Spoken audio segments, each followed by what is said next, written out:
Hello friends, welcome to RK tutorial. ఈరోజు మనము 2024 Telangana DSC school assistant మ్యాథ్స్లో వచ్చినటువంటి కొన్ని క్వశ్చన్ల కాన్సెప్ట్ చూద్దాం. మనము అయితే దీనికి సంబంధించినటువంటి పార్ట్ 1, పార్ట్ 2 వీడియోలు కూడా మనం చేయడం జరిగింది. అది కూడా మన ప్లేలిస్ట్లో ఉంది, ఛానల్ ప్లేలిస్ట్లో. ఒకసారి అది కూడా చూడండి.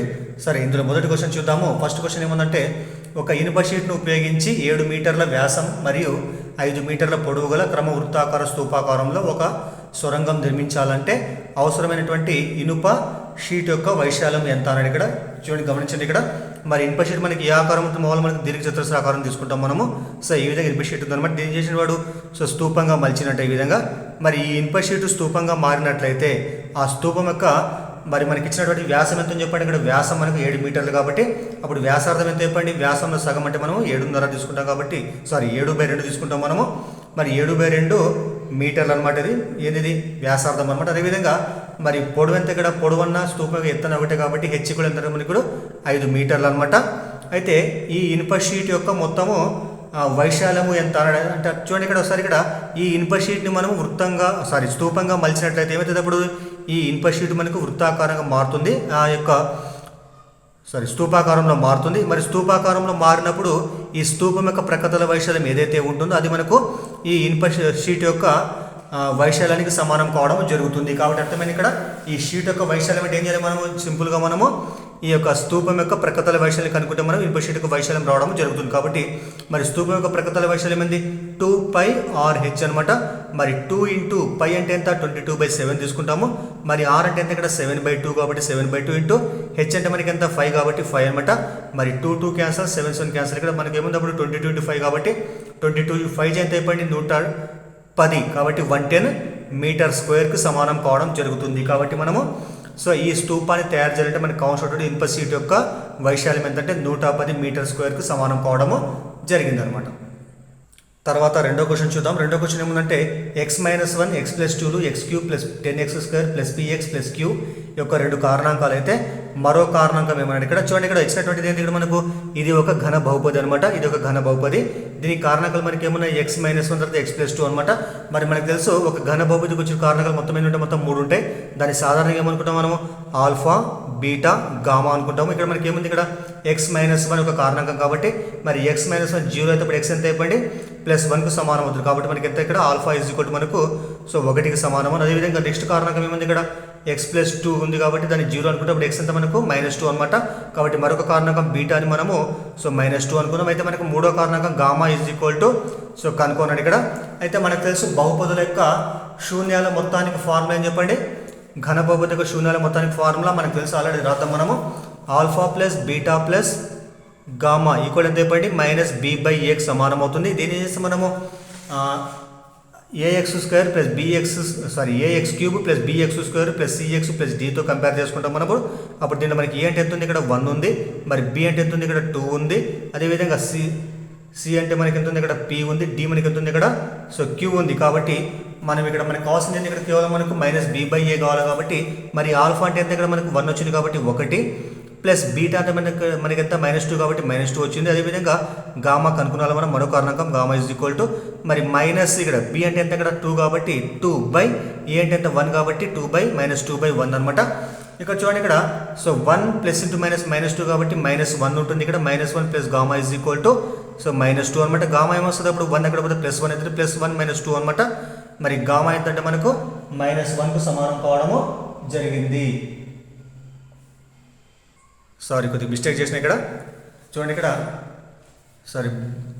బి అంటే మనకి ఎంత? 2 కాదు. ఇక్కడ బి అంటే 10 తీసుకోవాలి మనం. నేను తప్పు రాసిన. b = 10 ఇక్కడ. మరి బి అంటే మనకి ఎంత వస్తుంది చెప్పండి? ఇక్కడ 10 కాబట్టి -10 ఇక్కడ -10 ఇక్కడ కూడా -10 తర్వాత ఇక్కడ కూడా -10 వస్తుంది ఇక్కడ. అప్పుడు మనకు వచ్చే ఆన్సర్ ఎంత చెప్పండి? 1 - 9 10 అంటే -9 వస్తుంది. కాబట్టి గామా అంటే మనకు -9. మరో కారణకం ఇప్పుడు ఎంత అవుతుంది అంటే x+9 కావడము జరుగుతుంది. మరో కారణకం ఏంటంటే x+9కి సమానం కావడము జరుగుతుంది. ఎందుకంటే x = -9 కాబట్టి అవతల కోసం అయితే ప్లస్ అవుతుంది కాబట్టి x+9 అనమాట.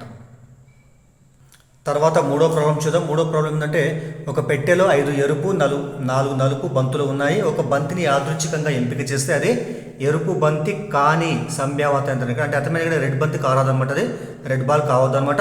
మరి ఇక్కడ మనకు ఉన్నటువంటి రెడ్ బాల్స్ మొత్తం ఇక్కడ మనకు 5 ఉన్నాయి కాబట్టి రెడ్ బాల్స్ మొత్తం మనకు 5 ఉన్నాయి. అదేవిధంగా సో బ్లాక్ మనకి ఇక్కడ 4 ఉన్నాయి కాబట్టి బ్లాక్ మనకు 4 అనమాట. కానీ మనకే కావాలి, మనకి ఎరుపు బంతి కానిది కావాలంటే అర్థమైతే మనకు బ్లాక్ మాత్రమే కావాలా, సో రెడ్ మనకు అవసరం లేదనమాట. మరి దీని యొక్క సంభావ్యత అన్నమాట, మరి సంభావ్యత ఫార్ములా అని చెప్పండి, సంభావ్యత ప్రాబబిలిటీ ఆఫ్ ఈజ్ కూడా అర్థమైంది ఇక్కడ అనుకూల పర్యవసానాల సంఖ్యపై మొత్తము పర్యవసానాల సంఖ్య. మనకు తెలిసిందేది సంభావ్యత ఫార్ములా అనుకూల పర్యవసానాల సంఖ్యపై మొత్తము పర్యవసానాల సంఖ్య. మళ్ళీ ఇప్పుడు ఏమొస్తుంది చెప్పేటప్పుడు మనకు అనుకూలం ఏం కావాలి, మనకు మొత్తం బ్లాకే కావాలి కాబట్టి రెడ్ వద్దు కాబట్టి అప్పుడు ఏం చేస్తాం మనము, మనకు అనుకూలం మొత్తం 4 ఉన్నాయి కాబట్టి 4 అనమాట. మరి మొత్తం ఎన్ని ఉన్నాయి, మొత్తం పర్యవసానం మొత్తం ఇక్కడ మనకు 5 + 4 అంటే 9 కాబట్టి 9 అనమాట. కాబట్టి సో మనం ఒక బంతిని ఎంపిక చేసుకుంటే ఆ బంతి నలుపు బంతి కావడానికి సంభావ్యత ఏంటంటే 4/9, లేకపోతే ఎరుపు బంతి కాకపోవడానికి సంభావ్యత అంటే 4/9కి సమానం కావడము జరిగిందనమాట. తర్వాత ఫోర్త్ చూడండి, ఫోర్త్ ఏముందంటే 1, -1, 6, 4, తర్వాత 6, 2లు సరేఖీయాలు అయితే 6 విలువ ఎంత అంటే ఇక్కడ అయితే మనకు తెలుసు ఏవైనా 3 బిందువులు సరేఖీయాలు అయితే ఏమైతే చెప్పండి వాటి యొక్క త్రిభుజ వైశాల్యం 0గా తీసుకుంటాము, లేకుంటే మనము ఆ బిందువుల యొక్క వాలులు సమానంగా తీసుకుంటాం కాబట్టి మనం వాలు తీసుకుందాం మనము. మరి ఏ బిందువులు చెప్పండి ఇక్కడ 1, -1, తర్వాత 6, 4 అనే ఫస్ట్ వీటి వాలు, తర్వాత నెక్స్ట్ మళ్ళీ మిగతావి 6, 4, తర్వాత 6, 2 అనమాట. ఇక్కడ 6, 4 కామన్గా వచ్చింది ఇక్కడ. దీన్ని మనము x1, y1, తర్వాత దీన్ని x2, y2 తీసుకుని ఇక్కడ కూడా మనం x1, y1, ఇదేమో x2, y2 అనమాట. మరి వాలు సూత్రం మీకు తెలుసు, వాలు ఏం చెప్పండి సూత్రము y2 - y1/x2 - x1 కాబట్టి y2 - y1/x2 - x1 అనమాట. ఇది దీని వాలు అనుకుందాము. ఏం కావాలి మనకు, దీని వాలుకు సమానం కావాలి కాబట్టి ఇది కూడా మనకు y2 - y1/x2 - x1కి సమానం కావాలన్నమాట. మరి దీని విలువలు ప్రతిక్షేపిద్దాం మనము. ఇక్కడ y2 అంటే మనకి ఎంత ఉంది, ఇక్కడ 4 ఉంది కాబట్టి 4 మైనస్ ఇక్కడ -y1 ఉంది, ఇక్కడ ఏముంది, ఇక్కడ y1 అంటే మైనస్ ఉంది కాబట్టి -2 ప్లస్ అవుతుంది కాబట్టి ఎంత వస్తుంది మీకు ఇప్పుడు 1 వస్తుంది ఇక్కడ. తర్వాత x2 - x1 ఏమొస్తుంది చెప్పండి, ఇక్కడ 6 - 1 అంటే డైరెక్ట్ అర్థం 5 వస్తుంది ఇక్కడ. అదేవిధంగా ఇక్కడ కూడా y2 - y1 అంటే ఏమొస్తుంది, ఇక్కడ 2 - 4 అంటే 2 - 4, y2 - y1 2 - 4 కాబట్టి -2 వస్తుంది. తర్వాత నెక్స్ట్ అంటే x2 - x1 అంటే ఏమొస్తుంది, r - 6 కాబట్టి r - 6 రాస్తుంది ఇక్కడ. తర్వాత చూడండి ఇక్కడ ఈ మొత్తం కూడా మనకు 4 + 1 5 కాబట్టి ఈ మొత్తాన్ని 5 రాస్తుంది ఇక్కడ. మరి క్యాన్సల్ చేస్తే 5 క్యాన్సల్ ఇక్కడ. అప్పుడు మనకి ఏముంటుంది, r - 1 × 1 చేస్తాం మనం, క్రాస్ మల్టిప్లై చేస్తే r - 6 × 1 ఎంత, r - 6 వస్తుంది. ఇక్కడ ఎంత చెప్పండి, ఇక్కడ -2 ఉంటుంది. r ఒకటి ఏమవుతుంది అప్పుడు 6 అవుతుంది +6 కాబట్టి 6 - 2 ఎంత చెప్పండి 4 అవుతుంది. కాబట్టి మనకు r ఎంత అంటే 4కు సమానం కావడము జరిగింది. తర్వాత క్వశ్చన్ చూడండి, తర్వాత క్వశ్చన్ ఏమంటే tan 53° = 4/3 అయితే tan 8° ఎంత అన్నాడు ఇక్కడ. అయితే మనకు ఫార్ములా ఏమంటే so tan a - b, tan a - b ఏం రాస్తాం మనము, tan a - tan b / 1 + tan a × tan b గా రాస్తాం. ఇది గుర్తుపెట్టుకోవాలా. So tan a - b = tan a - tan b / tan a × tan b గా రాస్తాం అనమాట. ఇక్కడ చూడండి మనకి ఎంత కావాలి, మనకు tan 53 మనకు 4/3 అనమాట. అయితే ఇంకా tan 8 కావాలి మనము. మరి tan 8 ఏదైతే ఉంటుందో రాసుకోవచ్చు, tan 8ని మనము ఫస్ట్ 8ని ఏం రాసుకోవచ్చు మనం, 8 = మనం 53 - 45గా రాసుకోవచ్చు మనము. 53 - 45 అంతా 8 వస్తుంది కాబట్టి 8 ఇట్లా రాసాను ఇక్కడ. మరి ఇప్పుడు ఏం చేస్తాను, tan 8° ఏం చేస్తాను నేను, tan 8° = tan ఆఫ్ 53 - 45గా రాస్తున్నా. సో tan 8° = tan 53 - 45గా రాస్తున్నా. ఎందుకంటే 53 - 45 ఇంతగా సమానం అవుతుంది. మరి దేనిలాగా కొంచెం చెప్పండి, tan a - b లాగా ఉంది, దీనిలాగా ఉంది కాబట్టి మరి దీనిలాగా సూత్రం రాస్తే ఏమొస్తుంది అప్పుడు, tan a అంటే tan 53 - tan b అంటే ఎంత, tan 45 ఏం చెప్పిన తర్వాత 1 + tan a × tan b కాబట్టి tan 53 ఇంటూ ఎంత చెప్పండి, tan 45 అనమాట. మనకి లెక్క ప్రకారం మనకి tan 53 విలువ ఎంత చెప్పండి ఇక్కడ, tan 53 కూడా మనకు 4/3కి సమానం కాబట్టి ఈ ప్లేస్లో ఇప్పుడు ఏం రాసుకోవచ్చు మనము, 4/3 రాసుకోవచ్చు. కాబట్టి 4/3 - tan 1 అంటే మీకు తెలుసు, tan 1 అంటే 1కి సమానం అవుతుంది సో ఇక్కడ కూడా 1 + tan 53 అంటే ఎంత, 4/3కి సమానం అవుతుంది ఇంటూ మరి tan 45 అంటే 1కి సమానం అనమాట. తర్వాత ఇక్కడ చూడండి, ఇక్కడ కాసాకర్త ఏమొస్తుంది ఇక్కడ మనకు, సో 3 × 1 ఇక్కడ 3 వస్తుంది ఇక్కడ.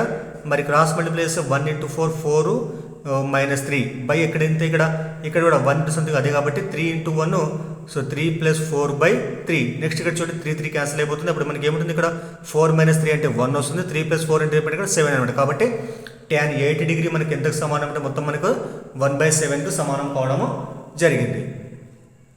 తర్వాత కూడా సిక్స్త్ క్వశ్చన్ చూద్దాము. సిక్స్త్ క్వశ్చన్ ఏముందంటే ఏ కామా బి మరియు సి అనేటువంటి ముగ్గురు వ్యక్తులకు 15,000 రూపాయలు పంచబడింది.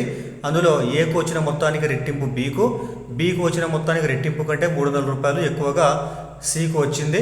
అయితే సికు వచ్చినటువంటి మొత్తం ఎంత అని ఇక్కడ అయితే చూడండి, ఇక్కడ మనకి మొత్తం అమౌంట్ ఎంత 15,000. మరి ఏ యొక్క అమౌంట్ మనం ఏకు వచ్చినటువంటి అమౌంట్ మనం ఎక్స్ అనుకుందాం. మనం బీకి వచ్చిన అమౌంట్ ఎంత చెప్పండి. సో బీకి ఎంత ఇక్కడ ఏకు రెట్టింపు కాబట్టి ఎంత 2x అవుతుంది అనమాట. నెక్స్ట్ సి ఎంత చెప్పండి. సికి ఎంత అంటే బీకి వచ్చిన అమౌంట్కి రెట్టింపు అంటాం, అంటే 2xని డబల్ చేస్తే ఏమొస్తుంది 4x వస్తుంది. 4x కంటే ఎంత ఎక్కువ మళ్ళీ ఇక్కడ 300 రూపీస్ ఎక్కువ ఉంది కాబట్టి 4x ప్లస్ 300 అనమాట. అయితే సి యొక్క మొత్తం అమౌంట్ ఎంత అన్నాడు ఇక్కడ. అయితే మొత్తం అమౌంట్ మనకి ఎంత ఉంది ఇక్కడ 15,000 కాబట్టి ఈ మొత్తం పూర్తి ఎంత కావాలి 15,000 సమానం కావాలి కాబట్టి x plus 2x plus 4x plus 300 అంటే అర్థమైంది. ఇక్కడ ఏకు పంచిన అమౌంట్ బీకు పంచిన అమౌంట్ సికి పంచిన అమౌంట్ మొత్తం కలితే మనకి ఎంత మొత్తము 15,000 కాబట్టి 15,000 రాస్తుంది ఇక్కడ నేను. తర్వాత మరి x plus 2x plus 7x 4x మొత్తం ఎంత 7x అవుతుంది. 300 అవుతుంది మైనస్ అవుతుంది. 15,000 మైనస్ 300 చెప్పండి 14,700 అవుతుంది. మరి x ఎంత వస్తుంది చెప్పండి. మరి x ఇస్ ఈక్వల్ టు 14,700. మరి 7 ఇక్కడ పోతే భాగిస్తున్నట్టు బై 7 రాస్తుంది ఇక్కడ. 7 ఎక్క 7 7 2 14 7 1 0 0 కాబట్టి మొత్తం ఎంత మనకు 2,100 అంటే x అంటే ఎంత ఇక్కడ 2,100 అనమాట. కానీ మనకి కావాలి మనకు సి యొక్క మొత్తం ఎంత కాబట్టి మన సి ఎంత ఇక్కడ 4x ప్లస్ 300 కాబట్టి 4x ప్లస్ 300 అనమాట. మరి మల్టిప్లై చేద్దాము. 4 ఇంటూ x అంటే మనకి ఎంత వచ్చింది. సో 2,100 ప్లస్ ఎంత ఇక్కడ 300 అనమాట. మరి 2,100 4 ఎంత 4 1 జా 4 ప్లస్ 4 2 జా 8 అంటే 8,400 ప్లస్ 300 మొత్తం ఎంత చెప్పినప్పుడు 8,700. కాబట్టి సి యొక్క మొత్తం అమౌంట్కి ఎంత మనకు 8,700కి సమానం కావడము జరిగింది అనమాట. తర్వాత 7th చూద్దాం. 7th ఏముందంటే క్రింది వాటిలో పైథాగోరన్ త్రికాలు ఏమన్నాడు ఇక్కడ. ఇంకా మనకు తెలుసు ఆల్రెడీ ఇది. సో దీని ఆన్సర్ ఏమంటే థర్డ్ ఆన్సర్ అవుతుంది ఇక్కడ. మిగతా ఏవి కూడా మనకు పైథాగోరన్ త్రికాలు కావు. సో ఇక్కడ 10 స్క్వేర్ అంటే 100 వస్తుంది. 24 స్క్వేర్ 576. 26 స్క్వేర్ అంటే 676 కాబట్టి 676 ఈజ్ ఈక్వల్ టు 576 ప్లస్ 100 రాయొచ్చు కాబట్టి ఇది మనకి పైథాగోరన్ త్రికాలు అవుతాయి. సో మిగతా ఏవి కూడా పైథాగోరన్ త్రికాలు కావడము లేదు. సో నెక్స్ట్ ప్రాబ్లం దీన్ని సూక్ష్మీకరించాడు ఇక్కడ. దీని ఆప్షన్ మనకి ఇచ్చినాడు ఇక్కడ. సరే ఎట్లా చేస్తాం మామూలుగా మీకు తెలుసు ఆల్రెడీ. సో √6 ప్లస్ √3 బై ఎంత ఉంది ఇక్కడ √2 మైనస్ 1 ఇక్కడ హారాన్ని ఎక్కడ నేను చేస్తాం మనం ఏమొస్తుంది అప్పుడు √2 ప్లస్ 1 బై √2 ప్లస్ 1 వస్తుంది ఇక్కడ. మరి ఈ రెండు మల్టిప్లై చేస్తే ఏమొస్తుంది ఇక్కడ √2 చిన్న ఫస్ట్ గుణిద్దాం. √2 ఇంటూ √6 ఎంత చెప్పండి √6 2 12 కాబట్టి 12 అనమాట. ప్లస్ మళ్ళీ అదేవిధంగా ప్లస్ ఇంటూ ప్లస్ ప్లస్ అవుతుంది. √2 ఇంటూ √3 అంటే √6 వస్తుంది. తర్వాత 1తో గుణిద్దాం మనము. So 1 into √6 plus into plus plus తర్వాత 1 ఇంటూ √3 అవుతుంది. తర్వాత ఇక్కడ ఏముంది ఇక్కడ. సో ఎట్లుంది ఇది √2 మైనస్ 1 ఇంటూ √2 ప్లస్ అంటే a minus b a plus b ప్రకారం ఉంది కాబట్టి a square minus b square అంటే ఏమొస్తుంది √2 స్క్వేర్ అంటే ఏమొస్తుంది 2 వస్తుంది. మైనస్ 1 స్క్వేర్ అంటే ఏమొస్తుంది 1 వస్తుంది ఇక్కడ కాబట్టి 2 మైనస్ 1 అనమాట. ఇక్కడ చూడండి ఇక్కడ √12 ఏం రాస్తాం మనం. √12 అంటే దాన్ని మనం √12ని 4 ఇంటూ 3గా రాసుకుంటాము. ప్లస్ తర్వాత ఇక్కడ √6 ప్లస్ √6 ఎంత 1 √6 1 మొత్తం ఎంత 2 √6 అవుతుంది ఇక్కడ. 1 √6 ప్లస్ 1 √6 మొత్తం 2 √6 ప్లస్ ఎంత ఇక్కడ √3 అనమాట. మరి 2 మైనస్ 1 ఎంత 1 కాబట్టి మనం 1 రాయకుండా ఏం కాదు ఇక్కడ. మరి ఇక్కడ చూడండి ఇక్కడ √4 ఇంటూ 3 అంటే ఏం చేస్తాం మనం √4 యొక్క వర్గమూలం 2 కాబట్టి 2 బయటికి వస్తుంది ఇక్కడ. దీన్ని మనము 2 ఇంటూ √3గా రాసుకోవచ్చు. ప్లస్ ఎంత ఉంది ఇక్కడ 2 √6 ప్లస్ √3 అనమాట. ఇక్కడ చూడండి ఇక్కడ 2 √3 ప్లస్ 1 √3 మొత్తం ఎంత అయిపోయింది మొత్తం ఇది 3 √3కు సమానం కావడం జరిగింది. ప్లస్ ఏముంది ఇక్కడ 2 √6 ఉందన్నమాట. కాబట్టి సో దాన్ని సూక్ష్మీకరిస్తే మనకు వచ్చే విలువ ఏంటంటే 3 √3 ప్లస్ 2 √6కి సమానం కావడము జరిగిందనమాట. తర్వాత 9th ప్రాబ్లం చూడండి. 9th చాలా ఈజీ ప్రాబ్లం చూడండి. ఒక దుకాణదారుడు ఒక మొబైల్ ఫోను ₹8,500 8,500లకు కొని దానిని అమ్మిన తర్వాత 9% లాభం పొందితే ఫోన్ యొక్క అమ్మిన ధర ఎంత అన్నాడు ఇక్కడ. అయితే చాలా సింపుల్ చూడండి. ఇక్కడ మనం కొన్నటువంటి దాని యొక్క శాతం ఎంత మొత్తం 100% కొందాం అనుకున్నాం. మనము 100% డబ్బులు ఖర్చు పెట్టినాం. మనం 100% డబ్బులు ఎంత ఇక్కడ మనకు 8,500 రూపాయలు మనకు కొన్నటువంటి వేలు అనమాట. దానికి ఎంత కమ్మినా మనము 9% లాభంతో అమ్మినాం కాబట్టి 100%కి 9 కలితే మనకి ఎంత వస్తుంది 9% వస్తుంది కాబట్టి 109%కి అమ్మితే అమ్మినటువంటి వెల ఎంత దాన్ని మనం ఎక్స్ అనుకుంటాం మనము. సో అమ్మినటువంటి వెల ఎక్స్ అనుకున్నాం మనం. ఎంత ఇక్కడ 109% అనమాట. ఇంకా దీన్ని సింపుల్గా మనం ఏం చేస్తాం క్రాస్ మల్టిప్లై చేస్తే ఆన్సర్ వస్తుంది ఇక్కడ. మరి ఎక్స్ కూడా ఏమొస్తుంది ఇక్కడ 109 ఇంటూ 8,500 బై ఎంత అయిపోయింది 100 వస్తుంది ఇక్కడ. కాబట్టి ఈ 2 zeros క్యాన్సల్ ఇక్కడ. నెక్స్ట్ ఏముంది ఇక్కడ 109 ఇంటూ 85 ఉంది. So X equal to 109 into 85 ఈ రెండు గుణిస్తే మనకు వచ్చేటువంటి విలువ ఏంటంటే 9,265 రూపీస్. కాబట్టి 8,500 రూపీస్కి ఫోన్ కొని 9% లాభంతో అమ్మితే ఎంత కమ్మాలి అప్పుడు వాడు 9,265 రూపీస్కి అమ్మడము జరుగుతుంది అనమాట. తర్వాత 10వ క్వశ్చన్ చూద్దాం. 10వ క్వశ్చన్ ఏముందంటే చాందిని మరియు నందిని వేరువేరుగా ఒక పనిని వరుసగా 20 రోజులు మరియు 30 రోజులలో పూర్తి చేయగలరు. చాందినితో ప్రారంభించి ప్రత్యామ్నాయ రోజులలో వారు ఆ పనిని పూర్తి చేయటకు పట్టేటువంటి రోజులు ఎంత అన్నాడు ఇక్కడ. అయితే అర్థమైంది, దీని అర్థమైందంటే సో చాందిని ఒక పని చేయడానికి పట్టేటువంటి పూర్తి కాలం ఎంత 20 డేస్ అనమాట. మరి అదేవిధంగా నందినికి ఆ పనికి పట్టేటువంటి కాలం ఎంత చెప్పండి 30 డేస్ అనమాట. అయితే మనకేమడిగింది ఇక్కడ, సో వారు ఒక రోజు తర్వాత ఒకరు అంటే ఆల్టర్నేటివ్గా డే బై డేగా ఫస్ట్ చాందిని నెక్స్ట్ డే మరియు నందిని, అదేవిధంగా మళ్ళీ చాందిని తర్వాత నెక్స్ట్ డే తర్వాత మళ్ళీ నందిని, ఈ విధంగా అనమాట. అంటే డే బై డే అనమాట. ఒక్కొక్కరు ఒక రోజు పని చేస్తూ పోతున్నట్లయితే వారు ఆ పూర్తి పని చేయడానికి పట్టేటువంటి కాలం ఎంత అని అడిగితే ఎవరితో ప్రారంభించాలి, ఫస్ట్ మనము చాందినితో మొదటగా ప్రారంభించాలి. ఫస్ట్ డే చాందిని పని చేస్తుంది, దాని తర్వాత నందిని అనమాట. అయితే చూడండి ఇక్కడ మరి చాందినికి పూర్తి పనికి పట్టేటువంటి కాలం ఎంత చెప్పండి 20 డేస్ అనమాట. మరి చాందిని యొక్క ఒక రోజు పని ఎంత చెప్పండి ఏం రాస్తుంది, సింపుల్గా మనము 20 ఏం చేస్తాం 1/20గా రాస్తాం కాబట్టి సో 1/20 అనమాట. కాబట్టి చాందిని యొక్క ఒక రోజు పని ఎంత అంటే మనకు 1/20 అంటే ఒక పనిలో 20వ వంతు అనమాట. అంతే అర్థమైంది. ఇక్కడ చాందినికి పూర్తి పనికి పట్టేటువంటి కాలం ఎంత 20 డేస్ అనమాట. మరి ఒక రోజులో ఆమె చేసే పని ఏంటంటే ఆ పని ఎంతంటే ఆ పనిలో మొత్తము 1/20వ వంతు పని చేయడం జరుగుతుంది. అదేవిధంగా నందిని కూడా ఇక్కడ చూడండి, ఇక్కడ నందినికి పూర్తి పనికి పట్టే కాలం ఎంత 30 డేస్ అనమాట. మరి నందిని ఒక రోజులో చేసే పని ఎంత చెప్పండి 1/30 అంటే 1/30వ భాగం ఆమె పనిచేస్తుంది అనమాట. అయితే ఈ చాందిని నందిని ఒక్కొక్క రోజుల పనులు మొత్తం ఎంత ఇక్కడ కనుక్కుందాం మనము. చాందిని మరియు నందిని ఒక్కొక్క రోజు పనులు మొత్తం ఎంత అంటే 1/20 ఏమో చాందిని ఒక రోజు పని, అదేవిధంగా నందిని ఒక రోజు పని దగ్గర మనకి 1/30 అనమాట. ఈ మొత్తం కలితో మనకి ఎంత వస్తుంది ఇక్కడ కాసాకడితే మనము సరే ఇక్కడ 10 కామన్ తీద్దామని 1/10 కామన్ చేస్తే అప్పుడు లోపల ఏమిటంది ఇక్కడ సో 1/20లో 10 బయటికి వస్తే 2 ఉంటుంది కాబట్టి 1/2 ప్లస్ ఇక్కడ కూడా 30లో 10 బయటికి వస్తే 1/3 ఉంటుంది ఇక్కడ. తర్వాత 1/10 ఇక్కడ కాసాకడితే ఏమొస్తుంది 3 రెంట్ల 2 మూడు 6 సో 3 ఎక్కం 3 2 ఎక్కం 2 మొత్తం అయితే 5 వస్తుంది ఇక్కడ డైరెక్ట్ రాసింది ఇక్కడ. మరి 5 ఎక్కం 5 రెంట్ల అప్పుడు మనకి ఎంత ఇక్కడ 1 × 1 1 సో 2 6 12. కాబట్టి ఇప్పుడు చాందిని ఒక రోజు పని, నందిని ఒక రోజు పని అంటే ఒక్కొక్క రోజు అంటే అర్థమైంది ఇక్కడ 1 + 1 2 డేస్ అనమాట. కాబట్టి సో చాందిని ప్లస్ నందినిలా 2 రోజుల పని ఎంత అంటే ఇక్కడ మనకు 1/12 అనమాట. చూడండి ఇక్కడ 1/12 అంటే అర్థమైంది ఇక్కడ 2 రోజుల్లో వాళ్ళు 1/12వ వంతు పనిని పూర్తి చేయగలరు. 2 డేస్లో వాళ్ళు ఎంత పని చేస్తారు, వాళ్ళు 1/12వ భాగం అంటే 1/1 వంతు పనిని పూర్తి చేస్తారు. మరి పూర్తి పని ఏం చేస్తాం మనం ఒకటిగా తీసుకుంటాం. మనం పూర్తి పని అంటే మనం 1 తీసుకుంటాం. మనం ఈ విధంగా మనము తీసుకుంటే మనం దీంట్లో మనం 12 పార్ట్ చేస్తాం అనుకోండి ఇక్కడ మనము. సో ఒక్కొక్క పార్ట్ పట్టిన కాలం ఎంత 12 డేస్ కాబట్టి సో ఈ మొత్తం పని ఇంత అనుకుంటే మనము 2 డేస్లో చేసే భాగం ఎంత 1/12 కాబట్టి మరి పూర్తి భాగం అంటే మనం పూర్తిగా తీసుకోవాలి కాబట్టి మనం 1గా తీసుకుంటాం పూర్తి పని. మరి 2 డేస్లో 1/12 పని చేస్తే మరి పూర్తి పని పట్టే కాలం ఎంత మనం ఎక్స్ అనుకుంటాం మనం ఇక్కడ ఎక్స్. కాబట్టి నెక్స్ట్ ఏం చేస్తాం క్రాస్ మల్టిప్లై చేద్దాం మనం. ఇప్పుడు ఎక్స్ ఏమొస్తుంది చెప్పండి ఎక్స్ అనుకుందాం ఇక్కడ మనం. ఎక్స్ ఏమొస్తుంది x × 12 x × 1/12 ఈక్వల్ ఎంత వస్తుంది ఇక్కడ 2 × 1 అనమాట. సో 2 × 1 2 వస్తుంది ఇక్కడ. దాట్ ఇంప్లైస్ x ఈక్వల్ ఏమొస్తుంది ఇక్కడ సో 1/12 12 × 2 ఎంత వస్తుంది కాబట్టి 24 వస్తుంది. కాబట్టి మరి ఇద్దరు కలిసి పూర్తి పని చేయడానికి పట్టేటువంటి కాలం మీద 24 డేస్లో పూర్తి పని వాళ్ళు చేయడము జరుగుతుంది. చూడండి ఇక్కడ ఈ ఇద్దరు ఒక్కొక్క రోజు పని ఎంత ఇక్కడ మనకు 1/12 కాబట్టి 2 డేస్లో వారు చేసిన పని ఎంత 1/12 అనమాట. అంటే ఒక పనిలో 12వ వంతు పని చేసిండ్రు. పూర్తి పని చేస్తే మనం 1గా తీసుకుంటాం మనం. కాబట్టి ఆ పూర్తి పనికి పట్టేటువంటి కాలం ఏంటంటే ఎక్స్ అనుకున్నాం మనము. మరి 2 డేస్లో ఎంతైతే ఎక్స్ పూర్తి పనికి ఇంత కాలం అనమాట. దీన్ని సూక్ష్మీకరిస్తే ఏమొస్తుంది అంటే కూడా చేస్తే x × 1/12 ఈక్వల్ టు 1 × 2 రాసుకున్నాము. 12 గుణిస్తారు కాబట్టి 12 2 24. కాబట్టి మనకు పూర్తి పని పట్టే కాలం ఏంటంటే 24 డేస్ అనమాట.